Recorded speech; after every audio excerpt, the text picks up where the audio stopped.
Supreme court బెంచ్లను సౌత్లో కూడా ఏర్పాటు చేయాలని డిమాండ్ చేశారు బీఆర్ఎస్ నేత మాజీ ఎంపీ వినోద్. సుప్రీంకోర్టుల బెంచ్ ఏర్పాటు అధికారం చీఫ్ జస్టిస్ కు ఉండడం వల్ల కేంద్రం ఏం చేయలేకపోతుందన్నారు. రాజ్యాంగాన్ని సవరించి వెంటనే సుప్రీంకోర్టు బెంచ్లను చెన్నైలో కానీ హైదరాబాద్లో కానీ ఏర్పాటు చేయాలని డిమాండ్ చేశారు వినోద్.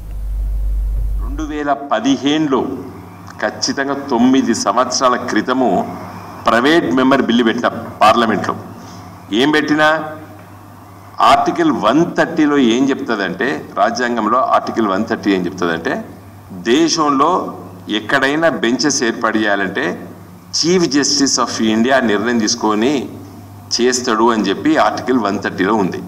నేను 2015లో రాజ్యాంగ సవరణ బిల్లు ప్రవేశపెట్టిన పార్లమెంట్లో పెట్టి ఆ చీఫ్ జస్టిస్ ఆఫ్ ఇండియా పదాన్ని తీసేసి రాష్ట్రపతి అని పెట్టండి, పెడితే కేంద్ర ప్రభుత్వం నిర్ణయం తీసుకుంటే రాష్ట్రపతి చేయగలుగుతాడు.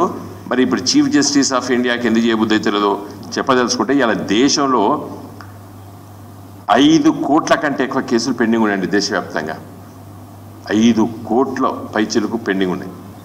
కాబట్టి వీటిలో 50% గవర్నమెంటే లిటిగెంట్. ఈ కేసులో పెద్ద లిటిగెంట్ ఎవరంటే ఈ దేశంలో గవర్నమెంటే పెద్ద లిటిగెంట్. సగం కేసులు ఇవన్నీ నేను చెప్తున్నాను, లా కమిషన్ రిపోర్ట్ ఇది.